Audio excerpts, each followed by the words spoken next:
Hello.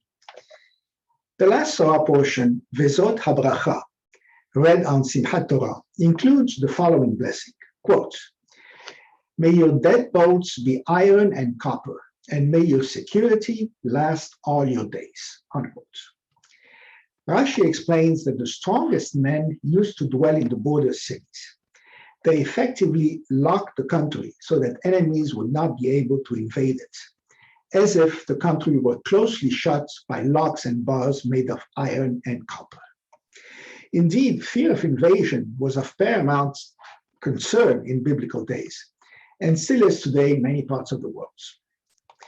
Jewish law says that in a border city, even if the non-Jews try to enter ostensibly just to steal, one must repel them and violate Shabbat in the process if necessary, for fear that they might take over the city and proceed from there to conquer the entire land. The Rema from 16th century Poland adds that even if one only suspects that an enemy strike is imminent, war should be waged preemptively even on Shabbat. Yet, in spite of these necessary precautions, Judaism preaches hospitality to strangers. Abraham gives us a wonderful example. While he is recovering from his circumcision, he finds time to warmly welcome people he does not know. Quote, "The Lord appeared to Abraham by the terebinths of Mamre. He was sitting at the entrance of the tents as the day grew hot. Looking up, he saw 3 men standing near him. As soon as he saw them, he ran from the entrance of the tent to greet them, and bowing to the ground, he said, 'Lord, if I have found favor in your sight, please do not pass from your servant. Let a little water be brought. Bathe your feet and recline under the tree. And let me fetch a morsel of bread that you may refresh yourselves, then go on.' They replied, 'Do as you have said.'" Let's discuss here the natural extension of hospitality, welcoming immigrants into the country to live here among us. God commanded Abraham to be an immigrant, quote, "Go to the land that I will show you." The Talmud urges us to emigrate if need be, quote, "If you experience bad luck in one place and don't move to another place, you have only yourself to blame if your fortunes do not improve." The Bible tells us 36 times to love the stranger in our midst. Quote, "You shall love the stranger. The stranger who resides with you shall be considered by you as one of your own citizens. You shall love him as yourself, for you were strangers in the land of Egypt. I, the Lord, am your God." We must also treat him equally. Quote, "There shall be one law for the citizen and for the stranger who dwells among you." Now, let's ask our main question. As a nation, we Americans continue to struggle to craft a just policy on immigration. How do we respond to people who want to come to America from abroad? For a variety of reasons, such as more opportunity, more jobs, more freedom, more democracy, better education, better climate, family reunification, association with a superpower, etc. What if they're refugees or asylum seekers fleeing war, intolerance, or natural disasters and fearing for their lives? What if they have no skills or are ill and are likely to be a burden? What if they're already here illegally? How strongly should we protect our borders? With walls, border patrols, or even life-threatening measures? Policies must not rely only on compassion. Concrete criteria are needed. Let us seek Jewish answers to these questions. First, 2 quick questions. Do people have the right to move anywhere they want in the world? Answer, no. It's up to the host country whether to accept them. Abimelech, king of the Philistines, welcomed Isaac at first, and then when Isaac became rich and powerful and provoked envy, expelled him. Isaac left his clan without protesting. Do immigrants have to follow the laws of their new country? Yes. The Talmud laid down very clearly the basic policy of the diaspora. Dina de Malchuta Dina. The law of the land is the law. The Torah allows the formation of nations with borders.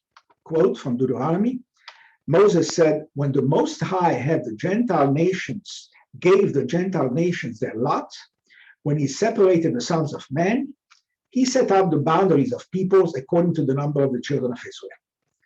Sforno from 16th century Italy explains, quote, after the Tower of Babylon episode, when mankind had lived in a single community, God separated them, divided them up, and established territorial boundaries for the various new nations.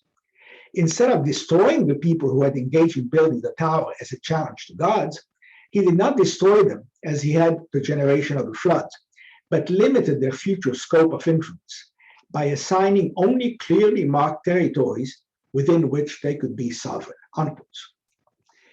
Ibn Ezra from 12th century Spain explains that when God decreed that the land of Israel would belong to the Jews, he determined that it would be sufficient for their population.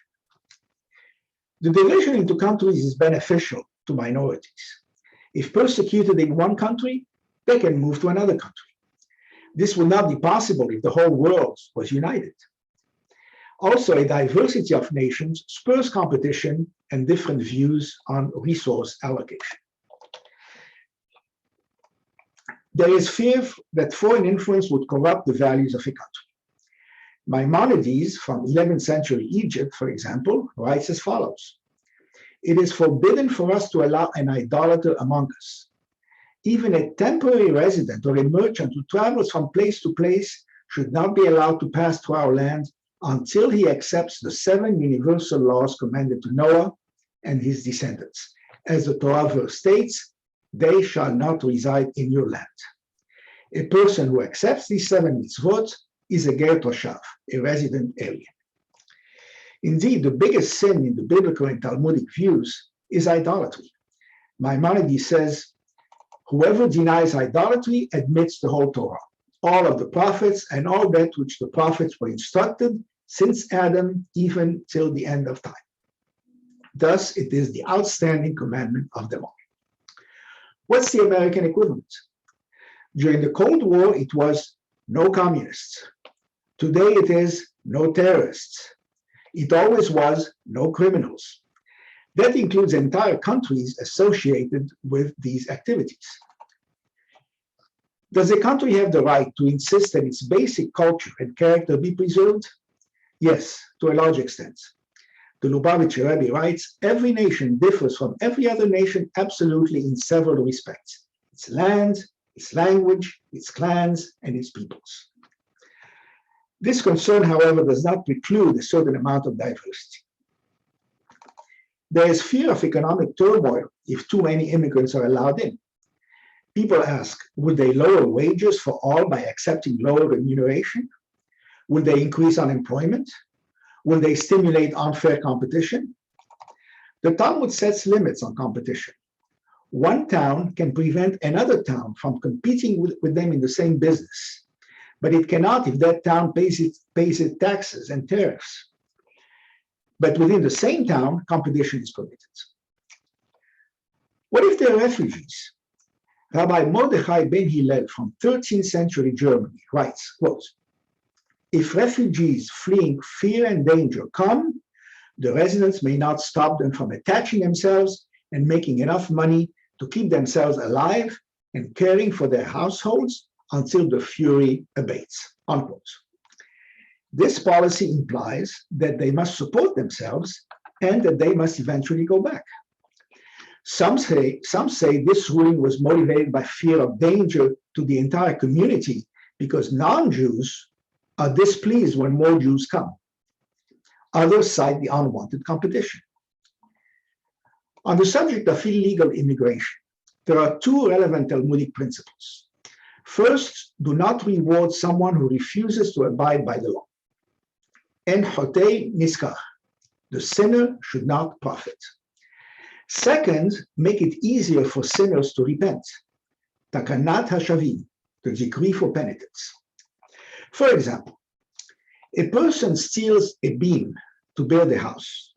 The Torah says to dismantle the house and give the beam back to its owner. Quote, when one has sinned, he realizes his guilt and restores what he got through robbery or fraud. In the Talmud, Bet Shammai says to follow Torah law. But Bet Hillel argues that the financial loss to the thief is so high, it might impede his repentance, which is one purpose of justice. Therefore, financial compensation is sufficient. Bet Hillel's ruling prevails. An equivalent example would be an illegal alien marries an American and has children by her in the United States. Expecting him to turn himself in for deportation alone is unrealistic, and few would do it. Leniency is sometimes called for. Yet we must punish him somehow. How? Many possibilities come to mind.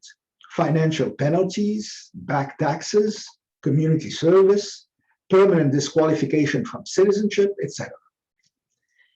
Will too much leniency affect deterrence? Perhaps. So another Talmudic decree puts a limit on it. We are commanded to redeem the captive, but must pay only up to his worth in the slave market. Paying more might encourage more kidnapping. What about children brought over by their parents who did not willfully break laws? Should we punish them too? The Torah says, no, we must punish only those who have transgressed. Quote, parents shall not be put to death for the sins of their children, nor children be put to death for the sins of their parents. A person shall be put to death only for his own sin. So, individual responsibility. As a refugee and an immigrant myself, here are my thoughts on the matter. If we banned all immigration, we would miss out on a lot of very talented people at one end and on a lot of people willing to take jobs Americans don't want at the other end. If we had open borders, we would be deluged by people our economy could not absorb. If half of India and half of Egypt came here, we would suffer and they would suffer and nobody would benefit. The answer is somewhere in between. If most immigrants find jobs, we're not taking in enough of them. If most immigrants do not find jobs, we are taking in too many. It's not clear physical barriers will help. True, 60% of illegal aliens come in from Mexico. But if a wall keeps them out, we can expect a lot of people with legal tourist visas to forget to return home. Immigrants from countries provably infested with a lot of terrorists or criminals should be very carefully vetted. Many refugees are from countries in a civil war, such as Syria today. In history, civil wars have not been accompanied by a mass exodus. People generally stay with their families, choose a site, and fight. This was true of the United States, of Spain, of France, of Russia, of China, and many others, in spite of atrocities committed. The burden of welcoming refugees should be shared among countries. Nobody is pressing Saudi Arabia, Qatar, Oman, the Emirates, Bahrain, Iran, and other oil-rich countries to welcome their Arab and Muslim brethren. They don't want them, period, and nobody is even pointing that out. All the points mentioned above must be considered, and there is no blanket solution. It's worth quoting 20th century American Rabbi Joseph Soloveitchik, who reminds us that immigrants are frequently the most patriotic of citizens because they, unlike the natives, have learned to value the blessings they are enjoying. Quotes, when the need arises, the nomad stands up and fights for his freedom and many a time proves superior in battle to the settled king. Shabbat Shalom.